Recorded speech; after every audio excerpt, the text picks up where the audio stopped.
बिस्मिल्लाहिर्रहमानिर्रहीम। अस्सलाम वालेकुम अज़ीज़ तलबा। आज की इस वीडियो में एक्सरसाइज 3.1 का क्वेश्चन नंबर 2 और क्वेश्चन नंबर 3 किया जाएगा। क्वेश्चन नंबर 2 से हम स्टार्ट करते हैं। क्वेश्चन नंबर 2 की स्टेटमेंट को देखा जाए अगर, तो उसमें हमसे कहा जा रहा है कि जितने भी ये पार्ट्स उसने दिए हुए हैं क्वेश्चन नंबर 2 के, इनको हमने टेबुलर फॉर्म के अंदर लिखना है।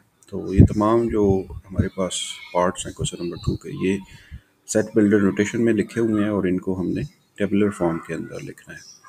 सो पार्ट नंबर 1 से स्टार्ट करते हैं। उसमें उसने कहा हुआ है x such that x is a multiple of 3, यानी हमने एक्स वो तमाम नंबर लिखने हैं जो कि 3 के मल्टीपल्स हैं। अब 3 के मल्टीपल्स कहाँ तक लिखने हैं, तो वो हमें ये इसका सेकंड पार्ट इंडिकेट कर रहा है कि सेकंड पार्ट में उसने लिखा हुआ है कि x less than equal to 36, यानी 36 या 36 से छोटे जितने भी एक्स के मल्टीपल्स हैं वो सारे हमने लिखने हैं। अब इसका जो सोल्यूशन होगा उसको हम स्टार्ट करते हैं। तो सोल्यूशन में सबसे पहले तो हमारे पास ब्रैकेट हम लेंगे, उसके बाद जो 3 के मल्टीपल्स है हम वो लिखते जाएंगे कि जिस तरह 3 के मल्टीपल्स 3, 6, उसके बाद 9, और उसके बाद ये सिलसिला चूँकि चलता रहेगा, सारे मल्टीपल्स आएंगे। अब जाना जो हमारे पास लास्ट इसका मल्टीपल हमने जो लिखना है वो 36 से लेस या इक्वल होना चाहिए, तो लास्ट पे हम 36 लिख देंगे। तो इसका मतलब है कि जो पार्ट नंबर 1 है उसका सोल्यूशन हमने इस शक्ल में लिखना है, या उसका सोल्यूशन हमारे पास इस शक्ल में आएगा। उसके बाद हम पार्ट नंबर 2 की तरफ चलते हैं। सो पार्ट नंबर 2 में हमें उसने जो टेबुलर फॉर्म दी हुई है उसमें है कि x such that x belongs to R, यानी हमने देखना है कि एक्स जो है हमने वो तमाम एक्स लिखने हैं जो रियल नंबर से बिलोंग करते हों, और इसके अलावा 2x+1 इक्वल टू ज़ीरो आना चाहिए, यानी जो हमने रियल नंबर लिखना है वो इस इक्वेशन को सेटिस्फाई करे। तो उसके लिए हमें सबसे पहले तो ये जो लीनियर इक्वेशन गिवन है 2x+1 इक्वल टू ज़ीरो, इसको सॉल्व करना पड़ेगा, और इसको सॉल्व करके देखना है हमने कि x की वैल्यू आती क्या है।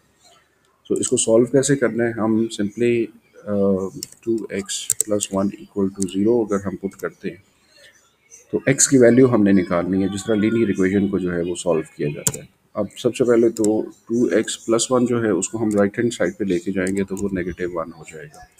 उसके बाद 2 जो है ये भी राइट साइड पे जाएगा, सो लेफ्ट साइड पे x रह जाएगा, और राइट साइड पे हमारे पास -1 था और उसके नीचे डिवाइडेड बाई 2 हो जाएगा। सो कहने का मतलब ये हो गया कि जो x की वैल्यू आ रही है वो -1/2 आ रही है। अब जो हमारा पार्ट था उसमें हमें उसने दिया हुआ था कि ये रियल नंबर से बिलोंग करता है, तो हमने देखना है कि क्या ये जो नंबर -1/2 है वो रियल नंबर से बिलोंग करता है। तो बिल्कुल जो -1/2 होता है ये रियल नंबर्स के सेट से बिलोंग करता है, क्योंकि रियल नंबर्स का जो सेट होता है उसमें रैशनल और इरेशनल तमाम नंबर्स आ जाते हैं, और जबकि ये -1/2 जो है ये एक रैशनल नंबर है। तो इसका मतलब है हमारा जो पार्ट नंबर 2 आएगा उसका सोल्यूशन हम अगर लिखते हैं तो उसमें नेगेटिव हमें 1/2 लिखना पड़ेगा। तो इस तरीके से हमारा पार्ट नंबर 2 का जो सोल्यूशन है वो इस शक्ल में आ जाएगा, जबकि ये जो है ये हमारे पास पार्ट नंबर 1 का आंसर था। ये जो दरमियान में जो जो स्टेप्स किए जा रहे हैं ये रफ अमल आप इसको कह सकते हैं। सो आप इसको रफ अमल के तौर पर जो है वो ट्रीट करें या समझें। उसके बाद हम पार्ट नंबर 3 की तरफ चलते हैं। पार्ट नंबर 3 में हमें उसने दिया हुआ है x such that x belongs to P, यानी हमने जो नंबर्स लिखने हैं वो प्राइम नंबर्स के सेट से बिलोंग करते हैं, और उनकी जो लिमिट है जो हमने नंबर्स लिखने हैं वो कहाँ तक लिखने हैं, एक्स लेस देन 12, यानी 12 से छोटे जो हमारे पास प्राइम नंबर्स बनते हैं वो हमने लिखने हैं। तो प्राइम नंबर्स की डेफिनेशन के अकॉर्डिंगली आपको पता होना चाहिए कि प्राइम नंबर्स कौन से होते हैं। तो प्राइम नंबर्स हमारे पास वो तमाम नंबर्स होते हैं जो जस्ट अपने आप पर डिविजिबल होते हैं। सो सबसे पहला जो हमारे पास प्राइम नंबर होता है वो 2 होता है, फिर नेक्स्ट 3 होता है, फिर 5 होता है, फिर नेक्स्ट 7 होता है, और फिर उसके बाद 11 होता है। चूँकि हमने 12 से लेस देन वाले लिखने हैं सारे, तो पार्ट नंबर 3 का जो आंसर है उसमें सिर्फ ये नंबर्स हमारे पास आ जाएंगे। उसके बाद हम नेक्स्ट पार्ट नंबर 4 की तरफ चलेंगे।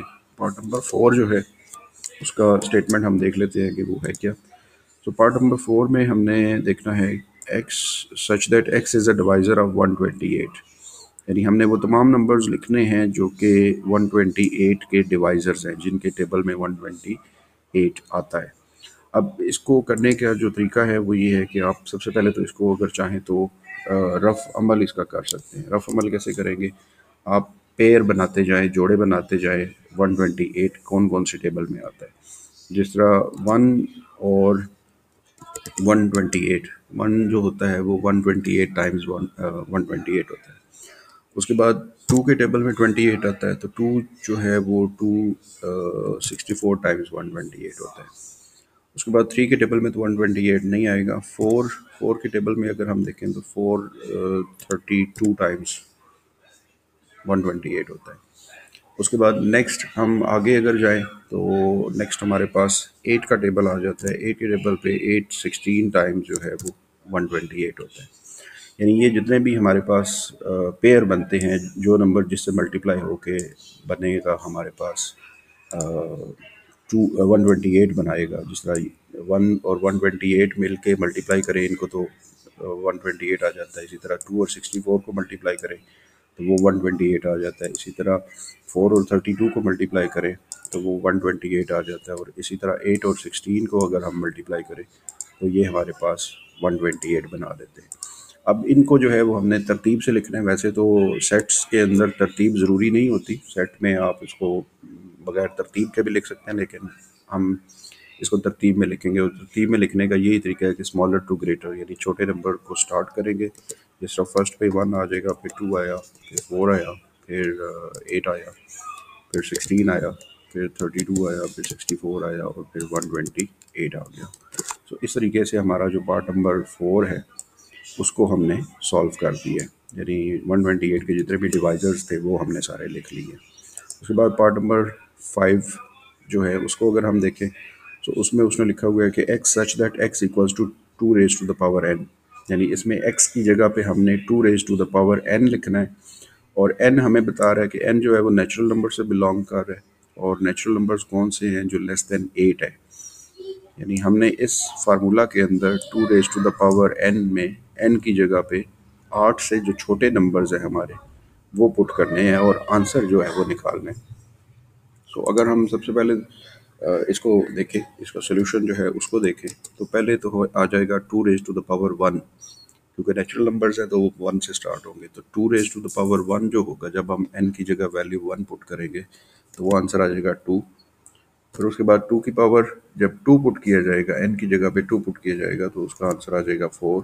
फिर 2 की जगह n की जगह पे जब 3 पुट किया जाएगा तो आंसर आ जाएगा 2 रेज टू द पावर 3 जो होता है वो 8 होता है। फिर 2 रेज टू द पावर 4 जो होता है वो 16 होता है। फिर 2 रेज टू द पावर 5 जो होता है 32 होता है। फिर 2 रेज टू द पावर 6 जो होता है वो 64 होता है। और 2 रेज पावर टू द 7 जो आ जाएगा वो 128 आ जाएगा। सो ये हमारे वो तमाम नंबर्स आ गए हैं जो इस सेट का जो है वो सोल्यूशन आ जाएगा। यानी हमारा पार्ट नंबर जो 5 था उसका सोल्यूशन हमने यहाँ पे डिफाइन कर लिया कि उसमें कौन कौन से नंबर आ जाएंगे। उसके बाद पार्ट नंबर 6 को हम देखते हैं। सो पार्ट नंबर 6 में हमारे पास जो क्वेश्चन की स्टेटमेंट उसने दी हुई है, x such that x belongs to natural numbers and x plus 4 equal to 0। So इसमें हमने बेसिकली वो नेचुरल नंबर्स लिखना है जो इस इक्वेशन को x प्लस 4 इक्वल टू 0 को सेटिस्फाई करता है। तो उसके लिए हम सबसे पहले तो इस इक्वेशन को जो है वो सॉल्व करेंगे। और उसको सॉल्व करने का तरीका बिल्कुल सेम क्वेश्चन नंबर 2 की तरफ होगा। x प्लस 4 इक्वल टू 0 जब हम पुट करते हैं और x की वैल्यू हमने आइसोलेट करनी है, x इक्वल्स टू -4 आ जाता है। अब ये जो -4 है इसको हमने देखना है। -4 आप अगर रिमाइंड करें तो -4 नेचुरल नंबर नहीं होता, क्योंकि उसने कंडीशन दी हुई है कि जो x आपका बिलोंग करना चाहिए वो नेचुरल नंबर से होना चाहिए। लेकिन इसका जो सोल्यूशन आ रहा है हमारे पास x इक्वल्स टू -4, वो नेगेटिव नंबर जो होते हैं वो नेचुरल नंबर्स में इंक्लूड नहीं होते। इसका मतलब है इस सेट का जो आंसर आएगा वो एम्प्टी सेट आएगा, क्योंकि -4 इसमें हम नहीं लिख सकते, क्योंकि -4 नेचुरल नंबर्स के सेट से बिलोंग नहीं करता। और उसकी अगर हम रीज़न में यहाँ पे लिख दूँ शॉर्टकट में, because -4 is not a natural number. तो उसकी वजह मैंने साथ में आपको जस्ट समझाने के लिए कर दी है कि ये जो आंसर आएगा इस पार्ट नंबर 6 का, ये एम्प्टी सेट आएगा। और उसकी वजह क्या होगी, उसकी वजह ये यहाँ पे आपके सामने लिख दी गई है क्योंकि ये जो नंबर है ये हमारे पास नेचुरल नंबर नहीं है, जो -4 आ रहा है इसका सोल्यूशन आ रहा है। उसके बाद पार्ट नंबर 7 पे हम अगर जाएं तो पार्ट नंबर 7 में हमें उसने दिया हुआ है x such that x belongs to natural numbers, यानी इसमें भी हमने नेचुरल नंबर्स ही लिखने हैं। और नेचुरल नंबर्स कौन से लिखते हैं? x इक्वल्स टू x, जिसमें जो नंबर आप लिखें वो अपने आपके बराबर हो। x equal to x mean x अपने आप के बराबर है। तो जितने भी नेचुरल नंबर्स होते हैं वो सारे के सारे आपस में तो जो है वो एक दूसरे के इक्वल होते हैं, क्योंकि उसका कंपैरिजन हम किसी दूसरे नंबर के साथ कर सकते हैं। जिस तरह 1 का कंपैरिजन 2 के साथ कर सकते हैं, वो ग्रेटर या स्मॉलर हो सकता है, लेकिन 1 का 1 के साथ कंपैरिजन करेंगे तो वो इक्वल ही आएगा। इसी तरह 2 का 2 के साथ करेंगे तो वो भी इक्वल आएंगे। सो इसमें तमाम जो हमारे पास नेचुरल नंबर्स हैं 1 2 3 4 and up to so on, जितने भी नेचुरल नंबर्स का सेट है ये सारे का सारा इसमें आंसर के तौर पर आ जाएगा। उसके बाद पार्ट नंबर लास्ट जो है उसको अगर हम देखें तो उसमें हमें उसने जो स्टेटमेंट दी हुई है x such that x belongs to z, यानी सेट ऑफ इंटीजर्स से x बिलोंग कर रहा है, और क्या कंडीशन गिवन है कि 3x प्लस 1 इक्वल टू 0 आना चाहिए। यानी हमने वो इंटीजर लिखने हैं जिसको अगर हम यहाँ पे x की जगह उसकी वैल्यू पुट करें तो ये स्टेटमेंट जो है ट्रू आ जाए। तो उसके लिए हमें सेम पिछले प्रीवियस क्वेश्चंस की तरह पे 3x+1 को जो है वो सॉल्व करना पड़ेगा। अब उसको सॉल्व कैसे करना है? Similar same method 3x+1 equal to 0 हम पुट करेंगे, और उसके बाद 3x तो इधर ही रहेगा, 1+1 जो है वो राइट साइड पे जाके -1 हो जाएगा, और लास्ट स्टेप पे हमारे पास x इक्वल्स -1 ऑलरेडी हमारे पास राइट साइड पे है, जबकि उसके नीचे 3 जो है वो डिवाइड में चला जाएगा। सो इसका मतलब ये हो गया कि ये जो हमारे पास इसका नंबर आ रहा है, यानी जो नंबर हमारे पास इस इक्वेशन को सेटिस्फाई करेगा वो -1/3 है। लेकिन अगर हम जो स्टेटमेंट गिवन थी 3x+1 इक्वल टू 0, उसका पिछला हिस्सा देखें तो x बिलोंग कर रहा है z से।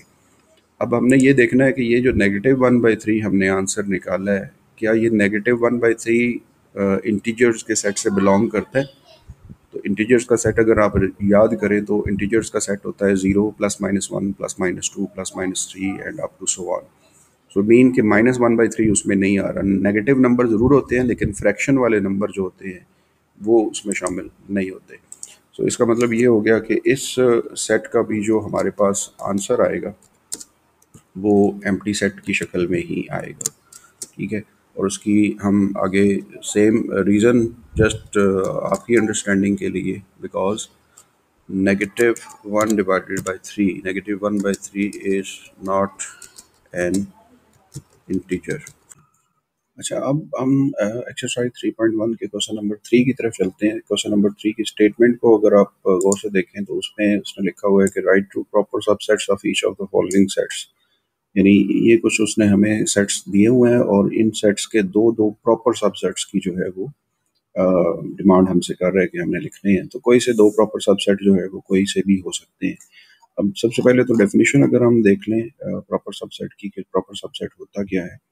सो प्रॉपर सबसेट की डेफिनेशन के अकॉर्डिंगली वो कह रहा है कि if A is a subset of B, यानी हमारे पास ए एक सेट है जो कि ए से बड़ा एक सेट हमारे पास बी है, उसका वो सबसेट है, and B contains at least one element that is not an element of A, यानी A जो है वो हमारे पास B का एक सबसेट है, और B में कम से कम हमारे पास एक एलिमेंट ऐसा है जो कि A में मौजूद नहीं है।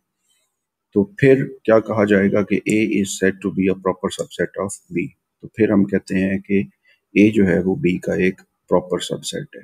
अब उसकी एग्जांपल के तौर पर यहाँ पे एक सेट हमारे पास गिवन है, ए सेट के अंदर हम देख रहे हैं कि ए बी और सी तीन एलिमेंट्स गिवन है, जबकि एक और सेट गिवन है जो कि इससे बड़ा सेट है जिसमें ए बी सी और डी चार एलिमेंट्स जो है वो मौजूद है।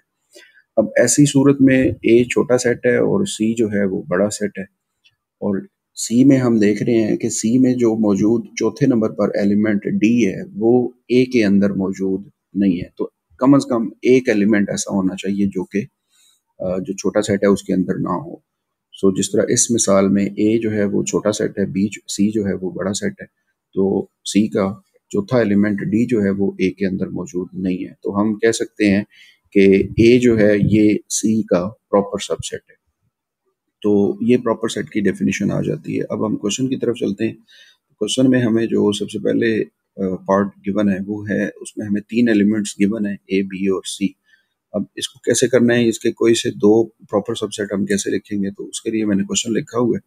तो सबसे पहले किसी भी सेट का जो प्रॉपर सबसेट होता है वो एम्प्टी सेट हम लिखते हैं। एम्प्टी सेट जो होता है वो तमाम सेट्स का प्रॉपर सबसेट होता है सिवाय अपने आप के, यानी एम्प्टी सेट अपने आप के अलावा बाकी तमाम सेट्स का प्रॉपर सबसेट होता है। तो तमाम जितने भी हमें उसने पार्ट्स दिए हुए हैं, ये एम्प्टी सेट जो है इन सब सेट्स के आंसर के तौर पर फर्स्ट प्रॉपर सबसेट के आंसर के तौर पर हम लिख सकते हैं।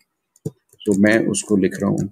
ये क्योंकि हमारी अपनी चॉइस है, हमने कोई से भी 2 जो है वो प्रॉपर सबसेट्स लिखने हैं। उसके बाद दूसरा जो प्रॉपर सबसेट हो सकता है, तो वो हम जिस तरह सबसेट लिखने का तरीकाकार आप 8th क्लास में पढ़ गए हैं, इनमें से कोई सा भी जो एलिमेंट है वो उठा के आप उसमें लिख सकते हैं। जिस तरह मैं जो फर्स्ट एलिमेंट है ए उसको लिख दूं, तो ये हमारे पास 1 और 2 दो प्रॉपर सबसेट हमने इसके लिख दिए हैं। इसी तरह अगर हम पार्ट नंबर 2 की तरफ जाएं, तो पार्ट नंबर 2 में हमें उसने 0 और 1 ये 2 एलिमेंट्स पर मुश्तमिल एक सेट दिया हुआ है, और इसके 2 प्रॉपर सबसेट जो है वो हमने लिखने हैं। तो एक तो मैंने 0 लिख दी है, दूसरा जो है वो मैं 1 अगर लिख दूँ तो भी ठीक है। अगर लेट सपोज कि हम इसको ज़्यादा करना चाहें, आप अपने चॉइस के अकॉर्डिंगली, ये आ गया। तो ये हमारे पास इसके 3 प्रॉपर सबसेट बनते हैं। अब अगर आप ये करें कि इन दोनों एलिमेंट्स को इकट्ठा करके लिख दें यहाँ पे, जिस तरह मैं यहाँ पे अगर लिखूँ इनको 0 और 1 की शक्ल में, तो ये जो होगा ये प्रॉपर सबसेट की डेफिनेशन के अकॉर्डिंगली गलत हो जाएगा, क्योंकि ये दोनों एलिमेंट्स जो हैं जिस सेट के हम प्रॉपर सबसेट लिख रहे हैं, ये दोनों उसके अंदर मौजूद हैं। तो बाय डेफिनेशन हमारे पास था कि at least 1 element should not be present, कम से कम एक एलिमेंट मौजूद नहीं होना चाहिए। तो ये बाय डिफॉल्ट बाय डेफिनेशन जो है गलत हो जाता है। तो इसका मतलब है कि हम उस सेट को नहीं लिख सकते, उसके अलावा जितने भी उसके सबसेट्स बनते हैं वो लिख सकते हैं। उसके बाद नेचुरल नंबर्स का सेट है। तो नेचुरल नंबर्स का सेट आपको पता है 1 से स्टार्ट हो रहा है। सो इसमें भी आप कुछ भी लिख सकते हैं। मैं अगर 10 लिख लूँ तो 10 भी एक नेचुरल नंबर है। एक एम्प्टी सेट मैंने बनाया हुआ है, और एक जो है वो 10 उसके अंदर लिख दिया। 100 लिख सकता हूँ, 1000 लिख सकता हूँ, 11 लिख सकता हूँ, कुछ भी लिख सकता हूँ, यानी जो भी नेचुरल नंबर होता है हमारा। और नेगेटिव का नंबर नहीं लिखा जा सकता, क्योंकि नेगेटिव नंबर जो होते हैं वो नेचुरल नंबर्स नहीं होते। पार्ट नंबर 4 की तरफ जाएं, तो पार्ट नंबर 4 में हमें उसने सेट ऑफ इंटीजर्स गिवन है, z गिवन है, और z के दो जो है वो हमने सबसेट्स लिखने हैं। तो उसमें हम z में आपको पता है कि 0 से इंक्लूड होते हैं नंबर 0 प्लस माइनस 1, यानी प्लस के नंबर भी होते हैं और माइनस के नंबर भी होते हैं। तो मैं यहाँ पे जो सेकंड प्रॉपर सबसेट है वो 0 लिख दूंगा। थर्ड जो है वो +1 लिखा जा सकता है, फोर्थ -1 लिखा जा सकता है, फिफ्थ -2 लिखा जा सकता है, सिक्स्थ जो है वो +2 लिखा जा सकता है। तो लिखने को आप बेशुमार लिख सकते हैं, आपकी अपनी चॉइस है। तो इसमें कोई जो है वो पाबंदी नहीं है। उसके बाद पार्ट नंबर 5 पे हम जाएं, तो पार्ट नंबर 5 में हमें क्यू यानी सेट ऑफ रैशनल नंबर जो है वो दिया हुआ है। तो सेट ऑफ रैशनल नंबर में से हमने जो है वो 2 प्रॉपर सबसेट्स निकालने हैं। तो रैशनल नंबर आपको पता है कि कोई भी नंबर जिसको आप with in bracket in fraction यानी फ्रैक्शनल फॉर्म में बटे की शक्ल में लिख सकते हैं, तो वो आपके पास रैशनल नंबर होता है। तो मैंने 1 लिख दी है। अब आप कहेंगे कि 1 फ्रैक्शन में तो नहीं लिखा हुआ, तो 1 के नीचे फ्रैक्शन में 1 है। अगर मैं चाहूँ तो 1 की जगह मैं 2 लिख दूँ तो भी ठीक है, 3 लिख दें, 4 लिख दें। और रैशनल नंबर में आपको पता है नेगेटिव नंबर भी आ जाते हैं। सिर्फ बटे में जो नंबर आना चाहिए वो 0 नहीं होना चाहिए। बटे के नीचे वाला नंबर डिनोमिनेटर में वो 0 नहीं होना चाहिए। 0 के अलावा आप नेगेटिव और पॉजिटिव कोई भी इंटीजर जो है वो उठा के लिख सकते हैं।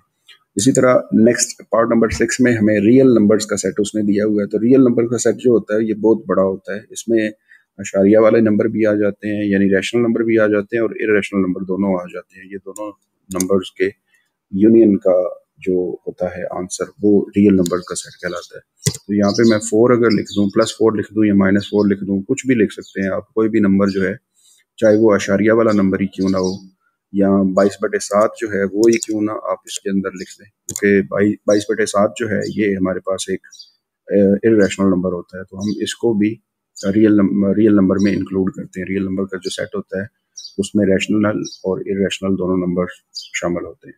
उसके बाद लास्ट जो है वो उसने पार्ट है, उसमें हमें उसने जो स्टेटमेंट दी हुई थी उसके अकॉर्डिंगली हमने रैशनल नंबर से बिलोंग करने वाले नंबर्स लिखने हैं, और वो नंबर ऐसे होने चाहिए जो x ग्रेटर देन तो ज़ीरो हो, यानी ज़ीरो से वो नंबर बड़े हों, लेकिन लेस देन और इक्वल टू टू, यानी x की जो वैल्यू है वो ज़ीरो से बड़ी होनी चाहिए और लेस देन और इक्वल टू टू होनी चाहिए। तो मैंने वैसे आसानी से सिंप्लिसिटी के लिए दो नंबर ले लिए हैं, 1 और 2। हालांकि 1 और 0 से बड़े और 2 के इक्वल या स्मॉलर जो है वो बेशुमार अनगिनत अनकाउंटेबल नंबर्स जो हैं वो एग्जिस्ट करते हैं जो कि रैशनल नंबर होते हैं। लेकिन जस्ट मैंने यहाँ पे सिंप्लिसिटी के लिए सादा आसान अल्फाज में आपको समझाने के लिए इनको 1 और 2 की शक्ल में ले लिया है। तो जिस तरह फर्स्ट सेट मैंने एम्प्टी सेट लिया हुआ है, तो सेकंड सेट जो है वो मैं प्रॉपर सबसेट जो है इसका 2 ले सकता हूँ।